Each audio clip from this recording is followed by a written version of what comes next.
In the summer of 1998, a boardroom in Wolfsburg, Germany erupted in celebration. Volkswagen had just executed one of the most aggressive corporate raids in automotive history. For £430 million, they had captured the ultimate symbol of British aristocracy, Rolls-Royce Motor Cars. The purchase was a direct, lethal strike against their bitter domestic rival, BMW, who had also bid for the legendary marque. Volkswagen executives toasted to their new empire. They possessed the sprawling brick factory in Crewe, England. They owned the master craftsmen who stitched the leather by hand. They controlled the supply chains, the assembly lines, the iconic silver hood ornament known as the Spirit of Ecstasy, and the unmistakable Parthenon grille. The ink on the contracts was dry. The press releases were distributed to financial capitals around the globe. Ferdinand Piëch, the ruthless chairman of Volkswagen, had seemingly won the war. But the champagne was premature. The documents they signed contained a catastrophic blind spot. Volkswagen had purchased the metal, the wood, the glass, and the labor. They had purchased the physical reality of the company. But they did not own the one thing that mattered: the name. Hidden deep within a web of decades-old legal agreements was a trapdoor that Vickers, the seller, had failed to fully secure. Volkswagen had spent nearly £500 million on a car company that did not legally possess its own identity. A rival was waiting in the shadows, holding a £40 million key to unlock the true prize. This is not just a story about a botched acquisition. It is a documented dissection of how modern corporate value detached itself from physical reality, how thousands of tons of machinery were suddenly rendered worthless by a piece of paper, and how the greatest bidding war in automotive history ended in a humiliation so profound it permanently altered the mechanics of corporate mergers. When you buy an empire, what exactly are you paying for? To understand how the most prestigious name in motoring became separated from its own steering wheels, you have to look away from the asphalt and up into the sky. The origin of the trap was set 27 years before the bidding war began. In 1971, Rolls-Royce was not just building luxury sedans for monarchs, they were engineering massive jet engines for the aerospace industry. The company had bet its absolute survival on the RB211 turbofan engine, an ambitious project designed to power the Lockheed TriStar airliner. But the engineering costs spiraled out of control. The project hemorrhaged cash and pushed the entire institution to the brink of total financial collapse. To prevent a catastrophic failure of national industry, the British government intervened. They nationalized Rolls-Royce. In the aftermath of the bailout, the government executed a structural divorce that would dictate the future of the brand. They split the company in two. The highly profitable aerospace division was spun off and eventually privatized as Rolls-Royce plc. The automotive division, which built the luxury cars, was floated off as a separate entity and eventually sold to the engineering conglomerate Vickers in 1980. But a critical legal distinction was forged during this separation. The aerospace company, Rolls-Royce plc, retained absolute ownership of the Rolls-Royce trademark. They held the legal rights to the name and the interlocking double R logo. The car company was merely granted a license to use the trademark on its vehicles. For nearly 2 decades, this arrangement operated quietly in the background. Vickers built the cars, the aerospace company built the jet engines. Both used the name. But the license contained a lethal clause. If the car company was ever sold to a foreign buyer, the aerospace company had the right to terminate the trademark license entirely. The name could be revoked. By the late 1990s, Vickers wanted out of the automotive business. The Rolls-Royce and Bentley car division was aging, requiring massive capital investment to modernize its factories and develop new models. Vickers put the jewel up for auction. The global financial markets watched as the automotive titans circled. M&A lawyers flooded data rooms, analyzing factory outputs, pension liabilities, supply contracts, and union agreements. They obsessed over the tangible assets. But in the late 20th century industrial mindset, physical production was still viewed as the ultimate anchor of corporate value. The assumption was that whoever bought the factory naturally acquired the soul of the company. The legal vulnerability was documented in the filings, but its explosive potential was deeply underestimated by the buyers. The trademark was treated as a formality, a bureaucratic detail to be ironed out after the check cleared. No one fully calculated the leverage held by the aerospace division. Rolls-Royce plc was not a passive observer in this auction. They were an active global corporation with their own strategic alliances, and they had a very specific preference for who should inherit the cars bearing their name. The separation of the brand from the factory floor created a hidden choke point, a vulnerability completely invisible to the financial press. The stage was set for an unprecedented ambush. A buyer would step forward offering hundreds of millions for an asset that could be legally decapitated at a moment's notice. The trap was armed. All it needed was a target wealthy enough and arrogant enough to trigger it. The M&A teams from Wolfsburg were blinded by their own ambition. They saw the acquisition as a simple transaction of capital for machinery. They failed to recognize that the modern economy was shifting beneath their feet. The actual manufacturing, the bending of steel and the pouring of rubber, was becoming commoditized. The true power was migrating into the realm of intellectual property, into the psychological space a brand occupies in the mind of the consumer. Vickers possessed the heritage, the archives, the physical tools, and the blueprints. But the aerospace division possessed the legal spell that made those tools valuable. Without the interlocking letters on the grille, the cars rolling out of Crewe were just extremely expensive, anonymous machines. The failure to secure the naming rights before launching a hostile bidding war would become a permanent case study in corporate blindness. At the center of this collision was Ferdinand Piëch, the brilliant engineering titan who ruled Volkswagen with an iron grip. Piëch was not a standard corporate manager. He was automotive royalty, the grandson of Ferdinand Porsche, driven by a relentless, almost imperial ambition to conquer every segment of the global car market. Under his command, Volkswagen was rapidly acquiring brands, absorbing Seat, Skoda, and pushing into the highest echelons of luxury. Piëch wanted to build the greatest cars in the world, and he despised losing. Across the border in Munich sat his primary antagonist, Bernd Pischetsrieder, the chief executive of BMW. BMW had a distinct advantage in the battle for Rolls-Royce. They already supplied the engines for the current generation of Rolls-Royce and Bentley cars. Pischetsrieder believed the acquisition was a natural evolution of their existing partnership. BMW placed a formal bid of £340 million. The offer was logical, calculated, and supported by the aerospace division, Rolls-Royce plc, who already partnered with BMW on military aircraft engines. Vickers tentatively accepted the BMW offer, but Piëch refused to concede. He viewed the BMW engine supply contract as a temporary obstacle, easily bypassed by Volkswagen's own engineering might. In a display of raw financial force, Piëch shattered the gentleman agreement and launched a counteroffensive. He increased the bid to £430 million. He promised Vickers that Volkswagen would respect the British heritage of the factory and guarantee the jobs of the workforce. The sheer velocity of the cash was overwhelming. Vickers shareholders, facing a nearly £100 million difference in valuation, rebelled against the BMW deal. Money dictated the outcome. Vickers formally accepted the Volkswagen offer. Piëch had outmaneuvered his rival through brute financial force. The victory was sweet. Volkswagen prepared to take control of the Crewe assembly lines. They drafted aggressive expansion plans. They ordered their engineers to prepare replacement engines to sever the remaining ties with BMW. Piëch stood before the automotive press as a conqueror, having secured the absolute zenith of luxury manufacturing. He believed he had purchased history. But Piëch, in his obsession with outbidding BMW and acquiring the physical trophy, had committed a fatal strategic error.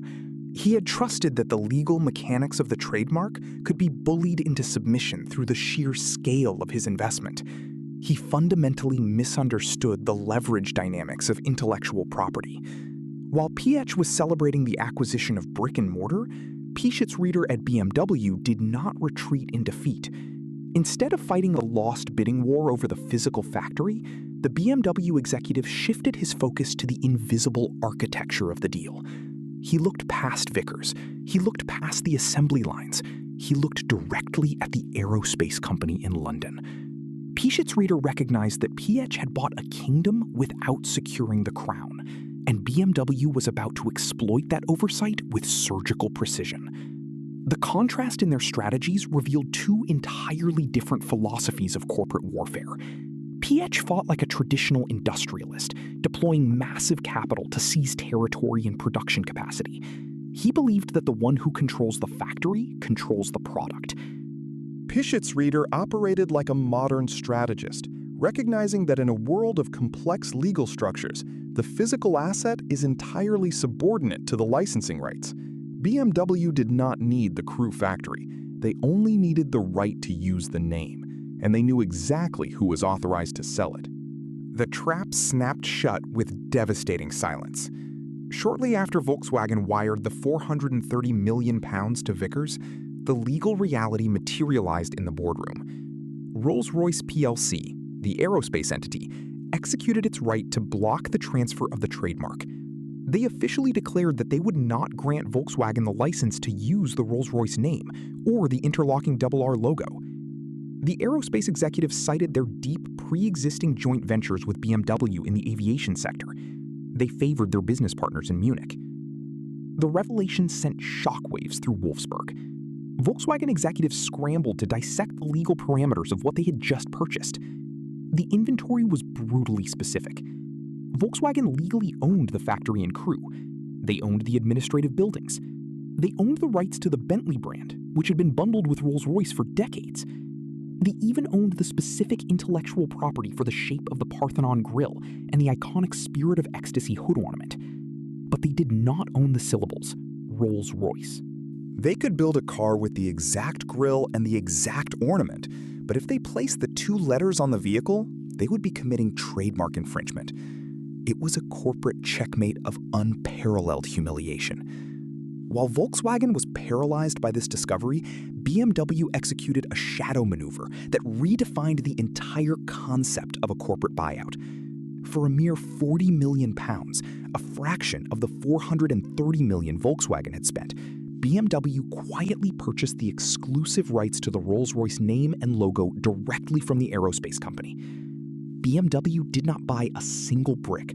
They did not buy a single wrench. They did not inherit a single union contract or pension liability. They simply bought an idea. For £40 million, they acquired the absolute essence of the brand. The automotive industry watched in stunned disbelief as the absurdity of the situation became clear. Volkswagen owned a company that could not use its own name. BMW owned a name that had no cars, no factory, and no engineers. It was a complete severing of the physical from the intangible. Ferdinand Piëch, the titan of European manufacturing, had been outflanked by a technicality. The leverage had shifted entirely. Volkswagen threatened legal action, but the contracts were impenetrable. The aerospace division had acted entirely within its documented rights. The reality was undeniable. Volkswagen had paid £500 million for Bentley, a brand that, while prestigious, was historically considered the secondary tier of the Vickers portfolio. The ultimate prize had slipped through their fingers into the hands of their most hated rival.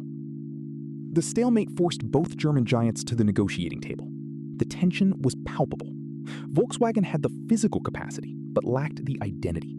BMW had the identity, but lacked the capacity. The resulting settlement was a testament to the brutal pragmatism of corporate survival. A transition period was negotiated.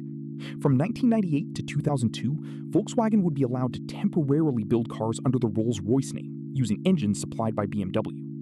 This gave BMW time to construct a brand new state-of-the-art manufacturing facility in Goodwood, England, from scratch.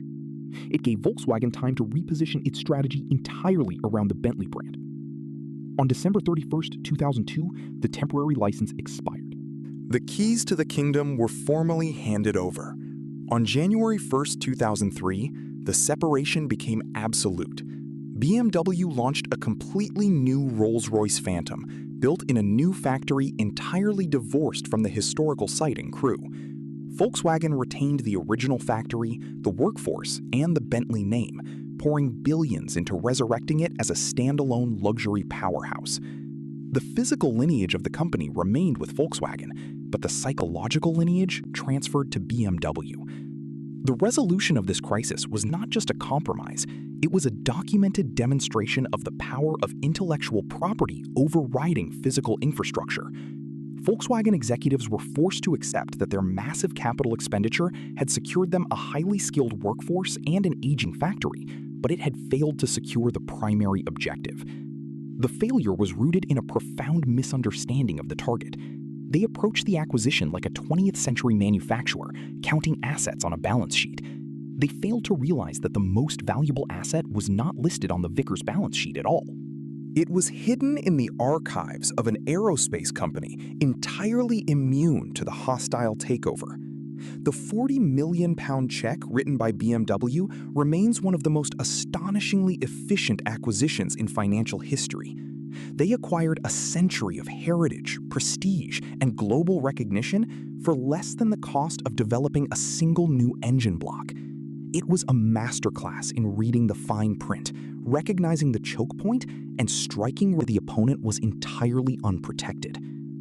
Volkswagen had spent years engineering their takeover strategy. They had modeled production forecasts, calculated margins, and anticipated market reactions. But they had neglected the fundamental architecture of the legal entity. They had trusted the seller, Vickers, to deliver the complete package. But Vickers could only sell what it possessed. The M&A advisors, the investment bankers, the legal teams, they all allowed a fatal assumption to guide their actions. They assumed the brand was permanently fused to the metal.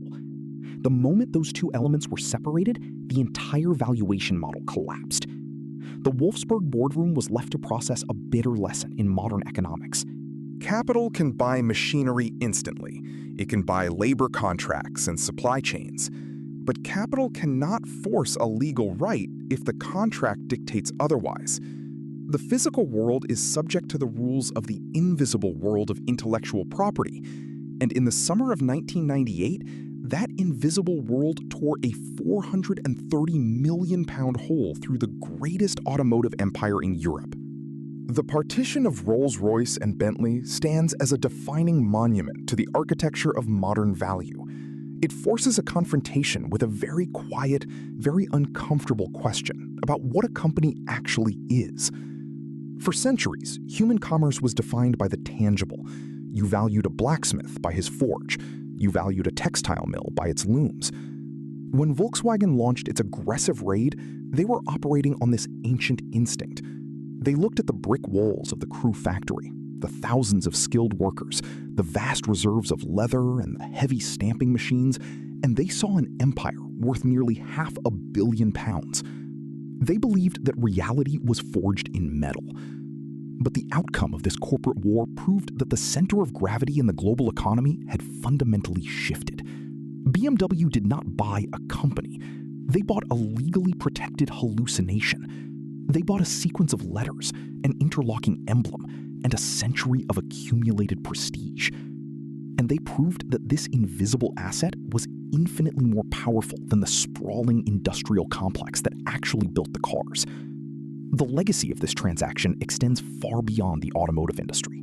It is a documented mechanism that reveals how modern wealth is truly structured. Today, the most valuable corporations on Earth are not defined by their factories. Their power resides in patents, in algorithms, in brand equity, and in exclusive licensing agreements. The physical infrastructure is merely a temporary vessel for the intellectual property. If the vessel is destroyed or acquired by a rival, a new one can simply be constructed. But if the intellectual property is lost, the entity ceases to exist. Volkswagen ultimately transformed Bentley into a massive global success, proving their engineering prowess and salvaging their enormous investment. BMW successfully relaunched Rolls-Royce, proving that a brand can be entirely uprooted from its historical factory and transplanted into a new facility without losing its aura. Both companies survived and thrived, but the mechanics of the 1998 bidding war remain a chilling reminder to any corporate raider or ambitious executive. The physical assets are always visible. They are easily measured, easily valued, and easily bought. But the true control of an institution is often hidden in a separate contract, held by a separate entity completely immune to a frontal assault. When the physical world collides with the legal world always wins. The metal will eventually rust. The factories will eventually close. The workers will eventually retire. But a trademark exists outside of time. It is a piece of paper that dictates reality. And it leaves us to wonder, as the global economy becomes increasingly intangible, how many other colossal physical empires are quietly sitting on a foundation they do not legally own? We look at towering headquarters, sprawling logistics networks, and massive server farms, and we assume we are looking at power. We assume that the entity that holds the keys to the building controls the destiny of the enterprise. But the Rolls-Royce paradox suggests something far more fragile. It suggests that underneath the concrete and the steel, there is a fragile web of agreements, licenses, and legal definitions. If you pull the right thread, the entire physical apparatus disconnects from its meaning. A factory becomes just a building. A product becomes just an object. The true mystery is not in the manufacturing. The true mystery is in the contract.